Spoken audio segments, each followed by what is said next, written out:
कई लोग कहते हैं गुरुजी शंकर जी की आराधना में, शिव जी के मंदिर में, कथा में हमारा मन नहीं लगता। हम उनसे कहते हैं तुम्हारा मन तुम्हारी बीवी में तो लगता। बोलो लगता कि नहीं लगता? अरे बोलो जम के, लगता। तुम्हारा मन तुम्हारे बच्चों में तो लगता, तुम्हारा मन तुम्हारी दुकान में तो लगता, तुम्हारा मन तुम्हारी गाड़ी में तो लगता, तुम्हारा मन तुम्हारे सोफा सेट पे तो लगता, तुम्हारा मन तुम्हारे घर में तो लगता। तो फिर भोलेनाथ में क्यों नहीं लगता? जैसे पत्नी नहीं आई और तुमने उसको समय देना प्रारंभ करा, समय देना प्रारंभ करा तो तुम्हारा मन उसमें लगा। उसी तरह महादेव को समय दोगे तो उसमें भी लगना प्रारंभ होगा। बच्चे ने जन्म लिया, बच्चे को तुमने गोदी में लिया, उसको थोड़ा समय दिया। कहीं कहीं पिता अपने पुत्र को समय नहीं देता तो पुत्र भी पिता की गोद में जाते से रोने लगता है, क्योंकि समय नहीं दिया। अगर पिता ने पुत्र को समय दिया है तो पुत्र में उसका मन लगेगा और पुत्र का मन पिता में लगेगा। पत्नी को समय दिया है तो पत्नी में मन लगेगा और पत्नी का मन भी पति में लगेगा। भाई को समय दिया है तो भाई का मन भाई में लगेगा और भाई का मन भाई में लगेगा। तुमने समय दिया कहां है? तुम तो मंदिर जाते हो केवल सिरकी उतारने के लिए जाते हो कि एक लोटा जल चढ़ाना है, बस जल चढ़ाया, उन्हें धड़ धड़ धड़ धड़ धड़ धड़ धड़ धड़ भागे और सारे दुनिया भर का काम लेकर गए। आलू भी खरीदना है, टमाटर भी खरीदना है, ये भी खरीदना, वो भी खरीदना है। भगवान के मंदिर तो कम गए थे, मार्केट करने ज़्यादा गए थे कि वहाँ जा रहे हैं तो जल चढ़ा के आ जाएंगे। एक सिरकी उतारी है केवल।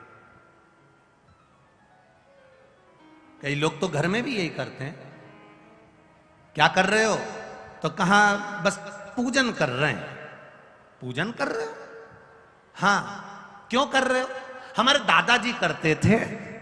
2 अगरबत्ती वो दुकान पर आके अगरबत्ती लगाते थे तो हमने भी लगाना चालू कर दी। हमारे दादाजी दुकान पे आके झाड़ू लगाते थे तो हमने भी लगाना चालू कर दी। हमारे दादाजी ऐसा करते थे तो हमने भी ऐसा करना चालू कर दिया। कभी विचार करो, अभी तक हम यही कर रहे थे। आंवले के पेड़ की पूजन क्यों करते हो? हमारी सास करती थी। पीपल के पेड़ की पूजन क्यों करते हो? हमारी सास करती थी। तुम समझो तो सही कि तुम क्यों कर रहे हो, उसका कारण क्या है? क्यों शंकर के मंदिर में लोग नहीं जान पाते थे? पहले शिव जी के मंदिर में गए, जल चढ़ाया, आ गए। अब लोगों को समझ में आ गया अशोक सुंदरी की जगह कौन सी है। समझ में आया कि नहीं आया? अब लोगों को समझ में आ गया गणेश जी का स्थान कौन सा है। अब लोगों को समझ में आ गया कार्तिकेय का स्थान कौन सा है। अब लोगों को समझ में आ गया कि जो शिवलिंग शंकर भगवान का शिवलिंग जहां रखा रहता है ये जलाधारी नहीं है। ये क्या है? माता पार्वती जी का हस्त कमल है। तो लोगों को समझ में आ गया कि ये जलाधारी नहीं है, ये माता पार्वती जी का हस्त कमल है।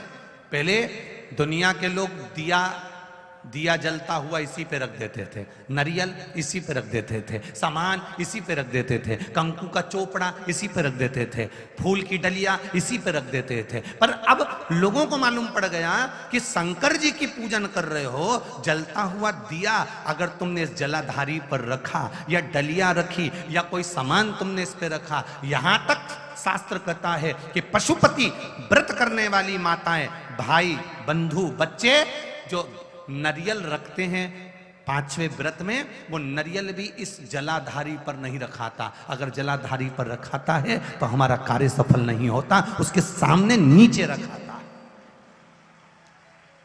पशुपति व्रत करने के बाद भी कई लोग ऐसे होते हैं 11 रुपए नरियल लिए और इस जलाधारी पर इस जो शिवलिंग रखा है और जो जलाधारी है जलाधारी पर उन्होंने नरियल के समय ना ना ना, आप पूरे परिवार की पूजन कर रही हो। ये पार्वती जी है, यहाँ गणेश जी, यहाँ कार्तिकेय, बीच में अशोक सुंदरी, ऊपर से जो बूंद बूंद जल गिर रहा है वो जया, विषहरा, सामरीवारी, दौतली, देव, शंकर जी की 5 लड़कियां हैं। तुम्हें ज्ञात हो गया कि ये शिवलिंग है, तो तुमने जो जल रखा है, तुमने जो जल विराजमान करा है, तुमने जो जल चढ़ाया, केवल इसी पर नहीं सब पर उस जल को चढ़ाया है, सब पर। तो जो दिया रख रहे हो, जो डलिया रख रहे हो, जो सामग्री रख रहे हो, वो थोड़ा दूर, अर्थात इस जलाधारी से वो दूर होना चाहिए, नीचे जमीन पर होना चाहिए, जिससे मेरे देवाधिदेव महादेव अकेले को वो श्रीफल नहीं, तुमने उनके पूरे परिवार को श्रीफल प्रदान किया है।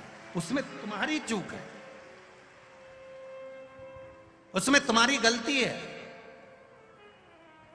तुम्हारी गलती है उसमें, उसमें किसी दूसरे की गलती नहीं, तुम्हारी। और एक ने गलती नहीं करी होगी, ऐसी बहुत सारे लोग बैठे होंगे जिन्होंने गलती करी है। दिया ले जाके वहां रख दिया जलता हुआ, डलिया रख दी, सामान रख दिया, ना ना ना ना। हम भगवान से कहते हैं तू मेरी सुनता क्यों नहीं है? भगवान कहते हैं तू गलती करती कितनी है, उसको सुधारो, उसको सुधारो। बोलो ईमानदारी की बात। जो दवाई नाक में डालने की होगी वो नाक में ही डालना पड़ेगी। बोलो रीजी जी, हाँ सही है कि गलत है? और जितने जीजा बैठे हैं वो भी बोल दो सही है। जो कान में डालने की दवाई है वो कान में डालना पड़ेगी, जो टेबलेट खाने की है उसे खाना पड़ेगा, जो पानी में घोल कर लेने की है वो पानी में घोल कर लेना पड़ेगा। बस उसी तरह सेवा का, भोलेनाथ जी का पूजन का, शिव को रिझाने का भी कुछ तरीका होता है। उसको हमको उस तरह से करेंगे तो मेरा महादेव तुरंत प्रसन्न होगा। उसको पहचानो।